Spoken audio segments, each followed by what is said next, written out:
My name is Catherine, Kate for short. I'm 34 years old, and my own heart betrayed me before my family did, but only by a few hours. Before I tell you how a single Instagram photo led to my family losing everything, including any claim to a future inheritance, let me know where you're watching from in the comments. It started not with a bang, but with a beep. A sterile, rhythmic beeping that pulled me out of a deep, suffocating darkness. The first thing I felt was the stiff, scratchy sheet under my cheek. The first thing I smelled was the chemical tang of antiseptic. My eyes fluttered open to a blinding white ceiling and the blurry shape of an enforced stand next to me. Wires were taped to my chest, and a cool, steady drip was flowing into my arm. A woman in blue scrubs came into focus. She had a kind, tired face. "Catherine? Welcome back. You gave us all quite a scare." My throat felt like sandpaper. What happened?" "You had a cardiac event at work," she said gently. "Right at your desk. You're very lucky, your coworkers called 911 immediately." The words didn't quite connect. A cardiac event? I was 34. I went to the gym. I ate salads. But as the fog cleared, I remembered the weeks leading up to this. The crushing headaches. The dizzy spells I'd blamed on dehydration. The tightness in my chest I'd dismissed as anxiety from another looming deadline at the architecture firm. The nurse continued, "We contacted the emergency number you provided. Your parents. That was about 4 hours ago. I'm sure they're on their way." 4 hours ago. My parents, Linda and Richard, lived 20 minutes away from my office. 30, with Austin traffic. I nodded, my head feeling like it was filled with cotton. Of course. They were coming. An hour passed. I watched the big, round clock on the wall, the second hand sweeping in a slow, torturous circle. Every time the door creaked open, my breath would catch, but it was just another nurse, another orderly. Another hour crawled by. The kindness in my nurse's eyes was slowly being replaced by pity. I felt a cold knot forming in the pit of my stomach. They knew. They had to know. After what felt like an eternity, a different nurse came in to check my vitals. "Still no one?" she asked, her voice softer than it needed to be. I just shook my head, unable to speak past the lump in my throat. When she left, I finally reached for my phone on the bedside table. My hands were shaking. The screen lit up with a dizzying number of notifications, but I ignored them all. Maybe they'd tried to call. Maybe their car broke down. Maybe there was a reason. I unlocked it, my thumb hovering over my call log. But I didn't get that far. One notification sat at the very top of my screen, bright and garish. An Instagram tag. My finger tapped it before my brain could process what I was doing. The image that loaded felt like the air being sucked out of the room. It was a sun-drenched photo, vibrant and full of life. My entire family, my mother, Linda, my father, Richard, my older sister, Jessica, and my younger brother, Kevin, were all there, smiling on a checkered picnic blanket. Lake Travis sparkled behind them. Jessica was holding up a glass of rose, her head tilted back in a perfect, practiced laugh. My mother was beaming, her arm around my father. And then I saw the caption, written by Jessica. 5 words that hit me harder than the collapse ever could. Family day without the drama. And right below it, my name. Tagged. At Kate Arch. A hot flash crawled up my neck. I couldn't breathe. It wasn't just that they weren't here. It was that they were celebrating my absence. The drama, the burden they felt I represented, was me. Me, lying in a hospital bed with wires stuck to my chest. As I stared, my screen still glowing with their smiling faces, my phone buzzed with a new text message. I looked down. It was from my mom. After hours of silence, after 74 missed calls from my office, this was what she sent. Not, are you okay? Not, what happened? Not, we're on our way. Just 9 words. We need you.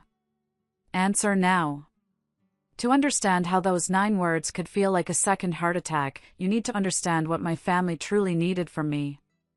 For my entire adult life, my salary wasn't just my own. It was a family resource. It was the safety net that paid for my mother's SUV, the endless loans for Jessica's influencer lifestyle, the backing for my brother Kevin's failed business ideas after he burned through what was supposed to be his college fund. I wasn't their daughter or their sister. I was their ATM. I was the cosigner. I was the responsible one they could always rely on to clean up their messes. I looked at my mom's text, then back at the photo of them all laughing.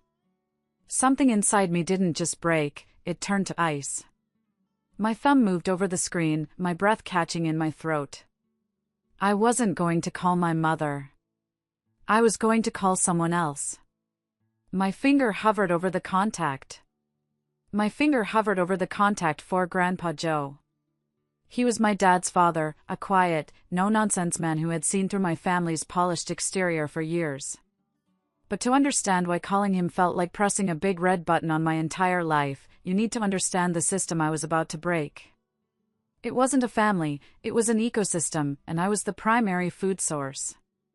It started small, as these things always do.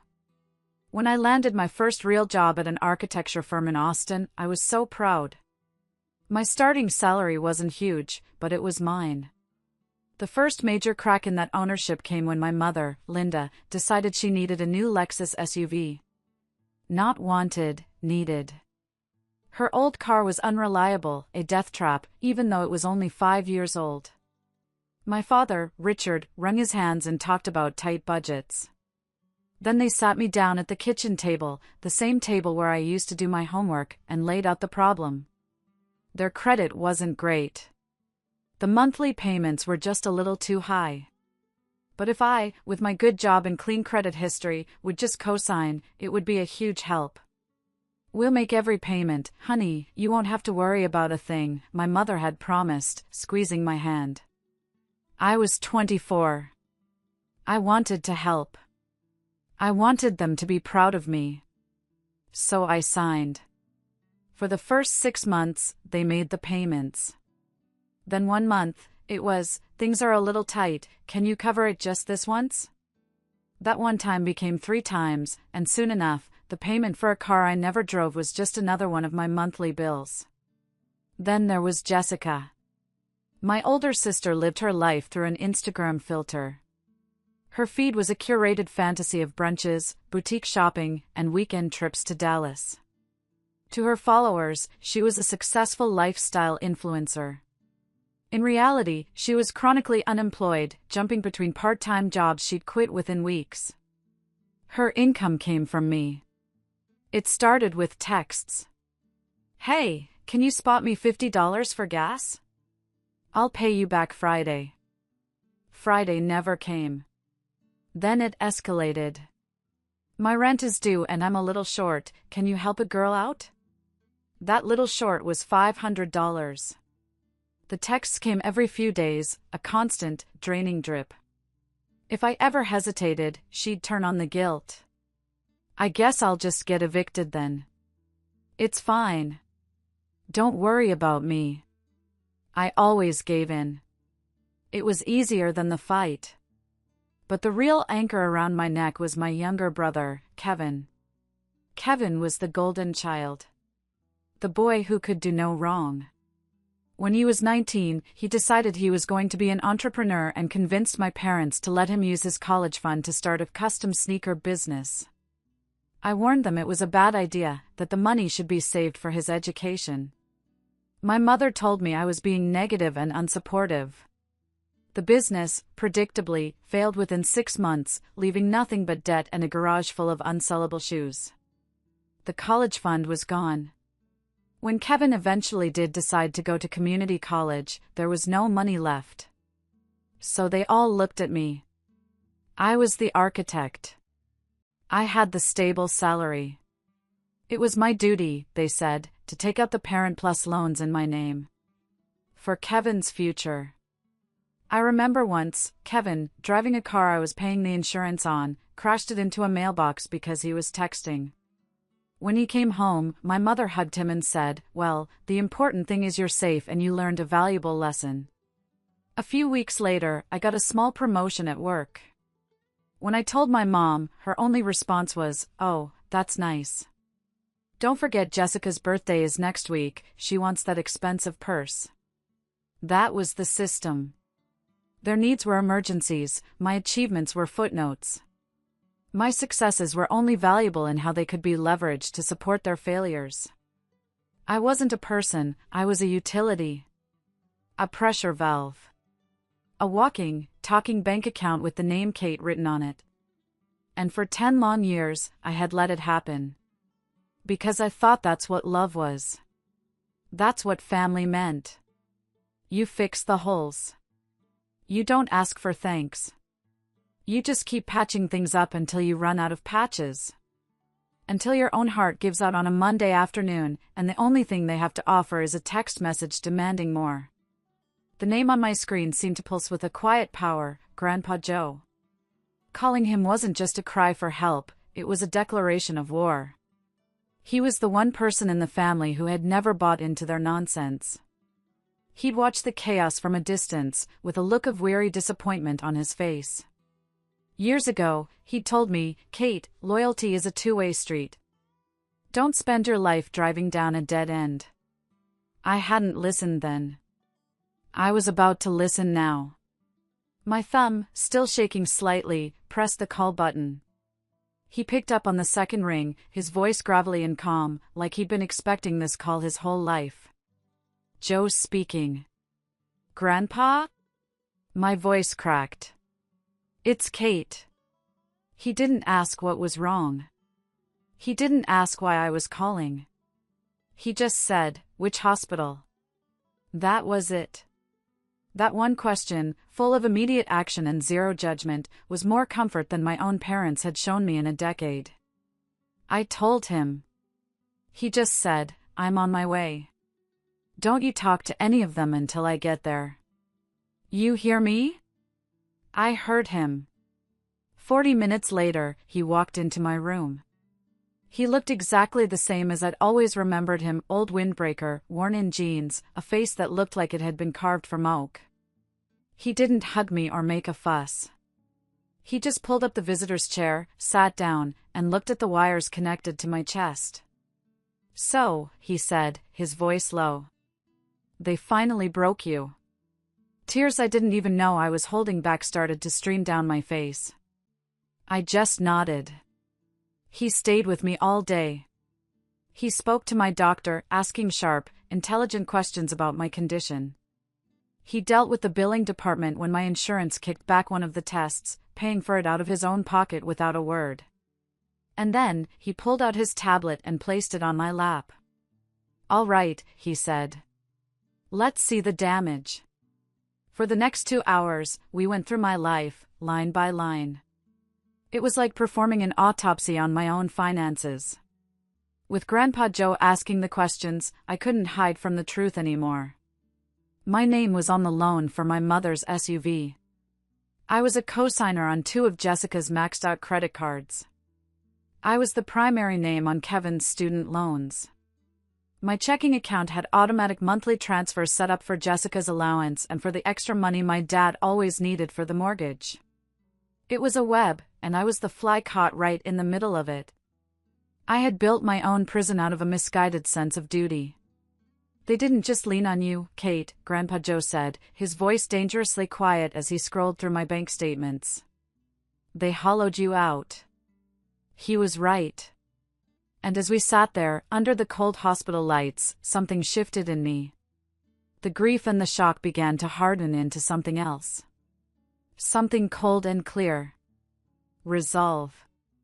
"Okay," I said, my voice steadier than it had been all day. "Let's start shutting it down."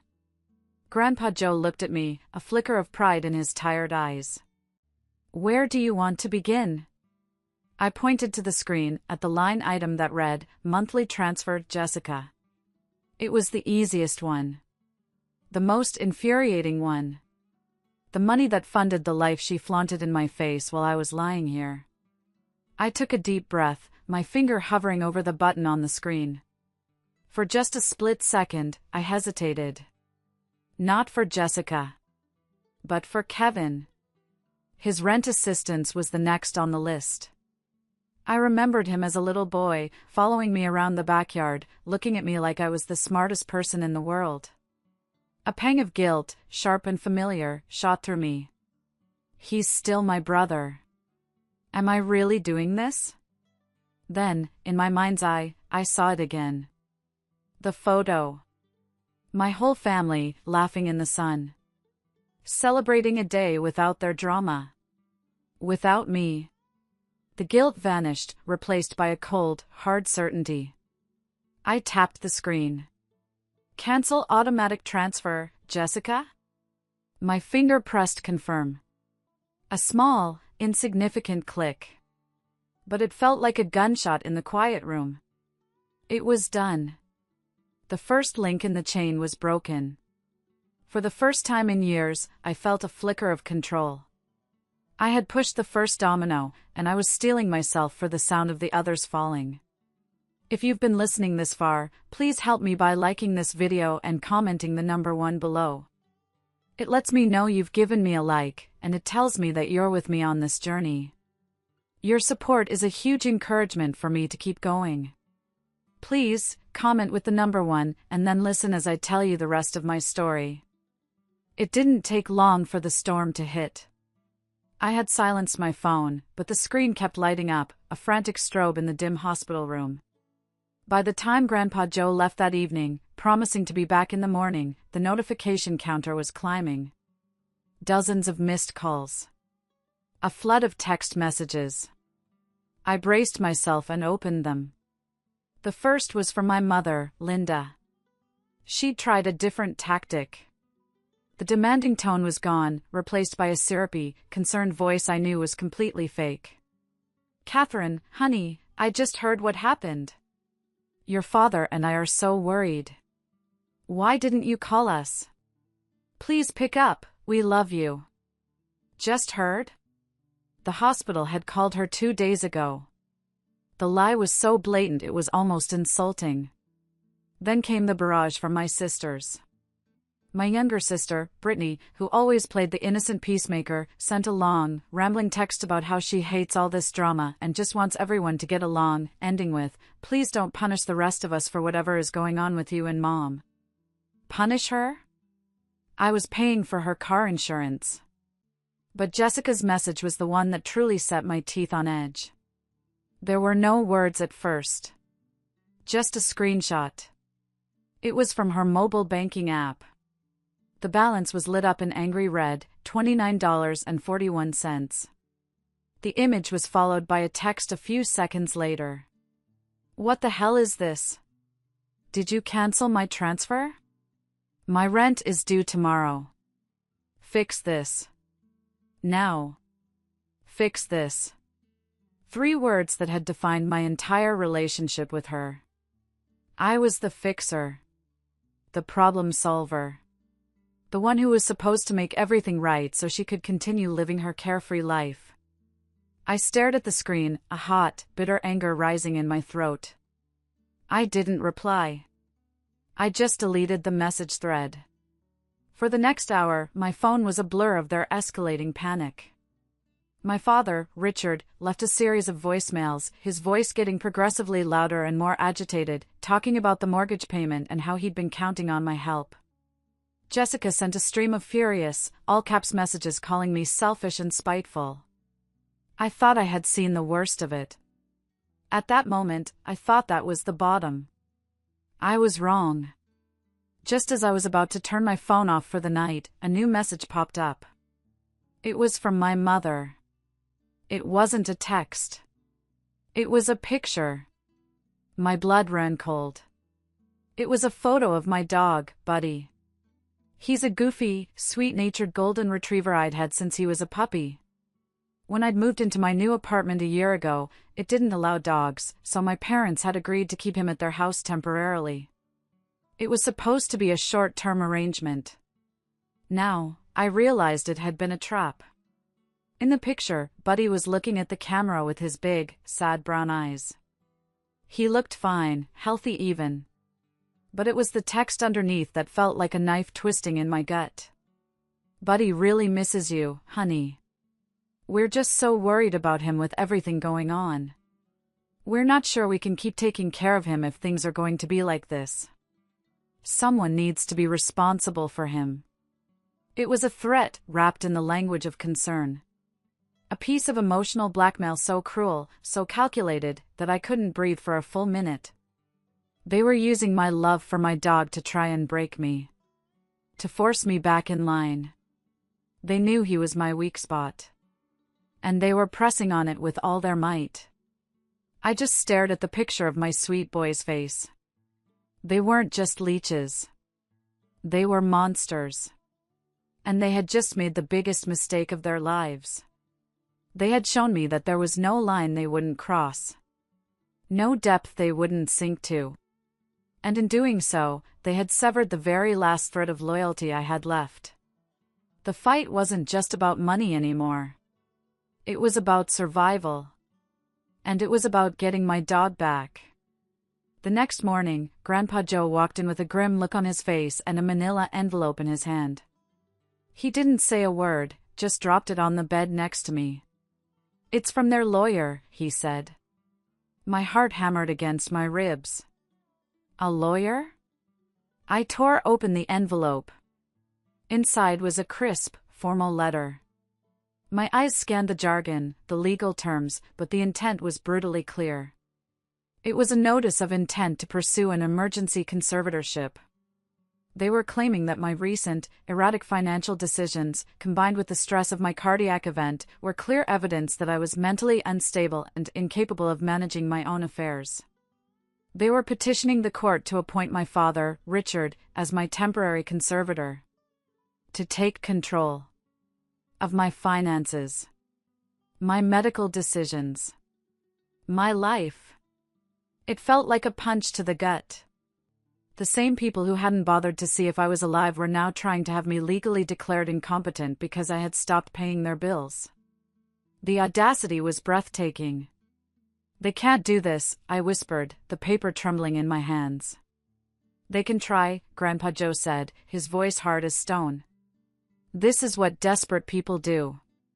They were hoping to file it and get a temporary order before you were even out of the hospital. But I already made a call. "My guy says they don't have a leg to stand on, but we need to move fast." He was right. This wasn't a family squabble anymore. This was a legal battle. With Grandpa Joe's help, we spent the next 2 days building a fortress.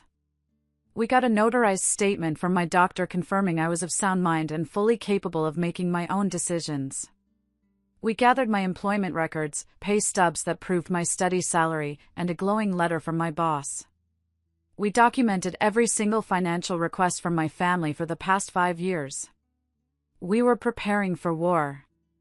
Their petition was dead on arrival. The judge threw it out before it even got a hearing. Their lawyer quietly withdrew, probably realizing he'd been fed a line of manipulative nonsense. For a moment, I felt a wave of relief. I had won. But I had underestimated their capacity for cruelty. 2 days later, I was finally discharged from the hospital. Grandpa Joe was taking me to his place to recover. I was weak, leaning on his arm as we walked to his car, when my phone rang. It was my boss, Mark. "Kate? Are you okay?" he asked, his voice laced with genuine concern. "I just got the most bizarre phone call." "What do you mean?" I asked, a sense of dread washing over me. "A woman called the office about an hour ago," he said. "She said her name was Brittany, your sister. She told me, well, she said that you'd had a severe mental breakdown and that you wouldn't be returning to work. She said you were officially resigning, effective immediately, and that a formal letter would follow." I stopped dead in the middle of the parking garage. The world seemed to tilt on its axis. "She what?" I have to be honest, Kate, it sounded off, Mark continued. She was crying, but it sounded fake. Hysterical. Talking about how the family was trying to get you help. It just didn't sound like you. I know the kind of work you do, your promotion was just around the corner. Quitting like that made no sense. So I thought I'd better call you directly. I sank onto a nearby concrete bench, my legs unable to hold me up. They had failed to take control of my life legally, so they had tried to burn it to the ground instead. They had tried to sabotage my career, my livelihood, the one thing I had built for myself that was completely separate from them. They knew how much my work meant to me. They knew that my salary was the source of my independence and the source of their resentment. So they had tried to take it away. It was a new level of viciousness. An act so profoundly evil it defied comprehension. Mark, I said, my voice shaking with a rage so cold it felt like ice water in my veins. That was a lie. All of it. I figured as much, he said, and I could hear the relief in his voice. Listen, you take all the time you need to recover. Your job is safe. We'll be here when you're ready. And Kate? I've already spoken to HR. We've flagged your file. No one but you can make any changes to your employment status from now on. And maybe you should talk to a lawyer of your own. I looked over at Grandpa Joe, who had been listening to my side of the conversation, his face a thundercloud. Don't worry, Mark, I said, my voice suddenly clear and steady. I already have one. With their legal attack thwarted and their attempt at professional sabotage exposed, my family turned to their last and most trusted weapon, social media. This time, it was my youngest sister, Brittany, who took center stage. She posted a video to her Facebook page. It was a masterpiece of manipulation. She had filmed it in her dimly lit bedroom, her face pale and her eyes puffy. Her makeup was smudged just so, as if she'd been crying for hours. Soft, sad piano music played in the background. She looked directly into the camera, her voice trembling. She never said my name. She didn't have to. Sometimes, she began, a single tear rolling down her cheek, the people we love go through dark times. They get lost. And when you try to help them, they lash out. They push you away and they hurt you. She took a shuddering breath. All we want is for our family to be whole again. We just want our sister back. We're praying for her. Please, everyone, pray for her and for us. It was disgusting. A calculated performance designed to paint me as an unhinged, ungrateful monster and them as the loving, long-suffering family just trying to save me from myself. And at first, it worked. The comment section exploded with sympathy. You are so strong, Brittany. Praying for your family. Mental illness is so hard. He's lucky to have you. Stay strong. We're all sending you love. Friends, distant relatives, even some of my own acquaintances were liking the post, offering their support. My mother and Jessica shared it immediately, adding their own comments about the power of prayer and never giving up on family. They were creating a narrative, and they were controlling it completely. I watched it all from Grandpa Joe's quiet living room, a cold fury simmering inside me. He put a hand on my shoulder. Don't engage, he said. Let them hang themselves with their own rope. I didn't want to believe him. I wanted to scream. I wanted to post the screenshots of their texts, the legal letter, the story of the phone call to my boss. But I listened to him. I stayed silent. And then, something incredible happened. A single comment appeared under Brittany's video. It was from a woman I didn't know. She hadn't written any words. She had simply posted a picture. It was a screenshot of a screenshot. On the left side was Brittany's tear-streaked face from her video. On the right side was Jessica's sun-drenched, laughing face from her family day without the drama post. Underneath the two images, the woman had added her own caption. So where was all this concern when she was actually in the hospital? It was a spark thrown into a tinderbox. Suddenly, the entire tone of the comments section shifted. Sympathy curdled into suspicion. People started scrolling back through Jessica's public Instagram. They found the post from the day I was in the ICU. They saw my tag. They saw the date. The tide turned with breathtaking speed. Wait a minute, they were having a picnic while she was having a cardiac event? This is sick. They're faking all of this for sympathy. I remember her older sister posting about moochers a few months ago. I bet she was talking about Kate. It was an avalanche. People I hadn't spoken to since high school started messaging me, asking if I was okay. An old coworker sent me a link to a Reddit thread that had sprung up, dissecting my family's social media history with the precision of forensic accountants. They found everything. My mom's cheerful posts from the days I was in the hospital.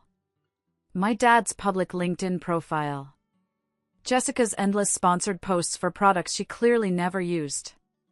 The public narrative they had so carefully constructed was being systematically dismantled by strangers on the internet. Their lies were so brazen, so poorly thought out, that they collapsed under the slightest scrutiny. The fallout was swift and brutal. A boutique brand that sponsored Jessica publicly announced they were severing ties with her, tagging her in their apology post. Britney's little online clothing store was flooded with one-star reviews, with customers demanding refunds and calling her a scammer. The story even reached my father's workplace. One of his clients saw the viral posts and mentioned it in a meeting. My dad, cornered and embarrassed, got defensive. HR was notified. By the end of the week, he was placed on administrative leave. They had tried to make me the villain of their story. Instead, the world had seen them for exactly what they were. That evening, I got a new voicemail. It was my mother. Her voice wasn't fake sweet or demanding this time. It was raw, shaking with a kind of narcissistic rage I had never heard before. "Catherine," she sobbed, her voice thick with blame. "How could you let this happen? To your own family? After everything I have done for you. You have ruined us. You have ruined everything. Not a word of apology. Not a hint of remorse." Even now, buried under the rubble of their own making, she still saw me as the one holding the shovel. It was the final, clarifying moment. They would never change. They would never see the truth.